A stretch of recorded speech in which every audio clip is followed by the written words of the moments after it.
High court bar association द्वारा ईद मिलन समारोह का भव्य आयोजन। अंडस्को न्यायिक गरिमा, सांस्कृतिक समन्वय एवं साहित्यिक उत्कर्ष का अनुपम संगम। अंडस्को प्रयागराज से ब्यूरो चीफ कृष्णराज सिंह की खास रिपोर्ट।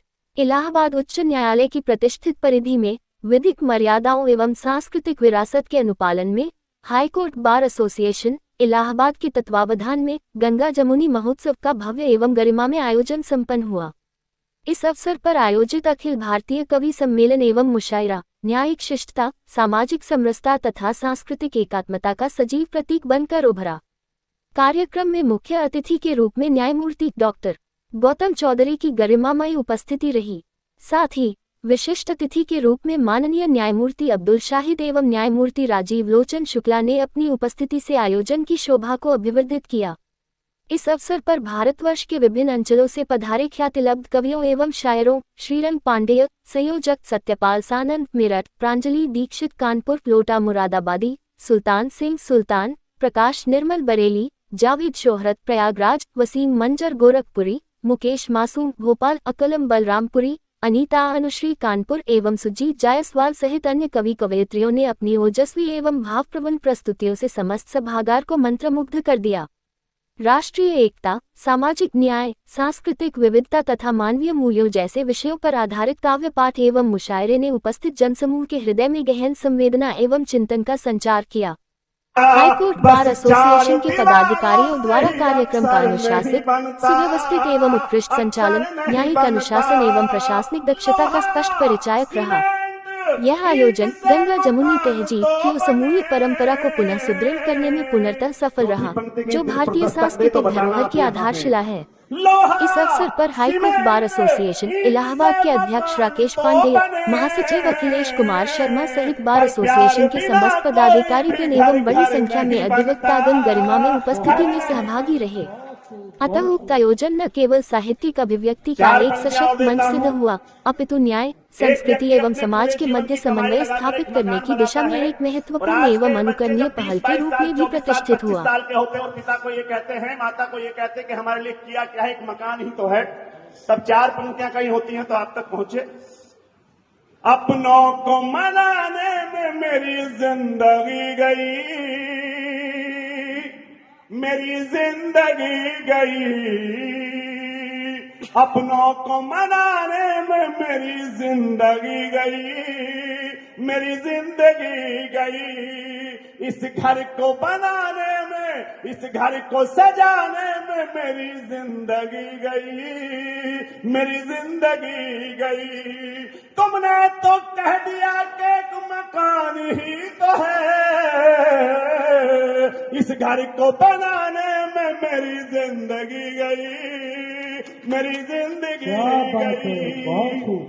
मैं प्रणाम करता हूं आपको और बड़े मोहब्बत के साथ आपसे कह रहा हूं कि आप बहुत अच्छा सुन रहे हैं, लेकिन थोड़ी सा तालियों का अगर घनत्व बढ़ जाएगा तो हम लोग का उत्साह बढ़ जाएगा, कुछ अच्छा कहने की कोशिश करेंगे। चार पंक्तियां। संसार में हिंदुस्तान को पूजा जाता है। हिंदुस्तान की अगर महत्ता है तो वो हिंदुस्तान की संस्कृति से, और हिंदुस्तान की संस्कृति हिंदुस्तान के संस्कारों में पलती है। बाजारवाद ने हमें संयुक्त परिवार से तोड़कर एकल परिवार तक लेकर आ गए। कहां से वो एकल परिवार में तब्दील हुए? चार पंक्तियां लेता हूं सुनना। कहां से वो समस्या आई कि बहुओं का घर में हाल कहा जाता नहीं है, कहा जाता नहीं है। बहुओं का घर में हाल कहा जाता नहीं है, कहा जाता नहीं है। सास और ससुर के संग रहा जाता नहीं है, रहा जाता नहीं है। आए बहन तो खुश बड़ी होती नई बहू,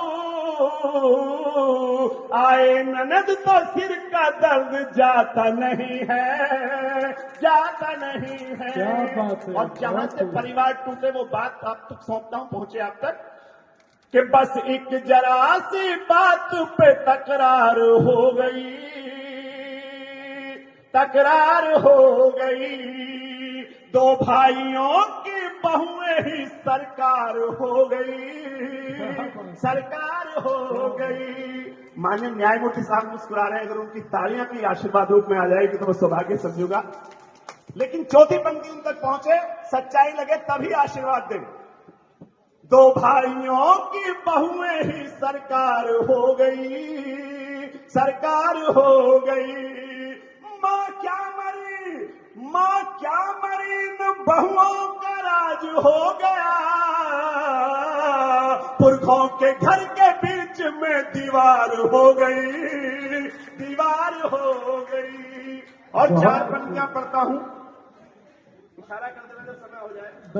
चार पंक्तियां और पढ़ता हूं कि बंटवारे में भी रिश्ते जरा प्यार में रखिए, जरा प्यार में रखिए। हम वो लोग थे सर जो सर्दियों की रात में 6 भाई एक लिहाफ में रात काट लेते थे। आज क्या समस्या आ गई कि 4 भाइयों के पास 4 कमरों का मकान होता है। गांव से कोई व्यक्ति आ जाए तो शाम के समय भोजन की टेबल पे एक दूसरे की आंखों में आंखें डाल के पूछ रहे होते, खाना तो खा रहा है लेकिन ठहरेगा कहां। तब पढ़ता हूं, सुनिएगा कि बंटवारे में भी रिश्ते जरा प्यार में रखिए, जरा प्यार में रखिए। इतना तो प्रेम भाई से व्यवहार में रखिए, व्यवहार में रखिए। दिख जाए चेहरा भाई का दिन में कभी कभी, दिख जाए चेहरा भाई का दिन में कभी कभी। एक ऐसा झरोखा कहीं दीवार में रखिए, दीवार में रखिए। और ये जो आप हलवा फेर रहे हैं मेरी मेहनत पे, मैं आपको तो विशेष प्रणाम करता हूं। हाँ, फेर दीजिए। चलिए 4 पंक्तियां पढ़ता हूं, सब सुनिएगा, आप तक पहुंचे। इतना तो प्रेम भाई से व्यवहार में रखिए,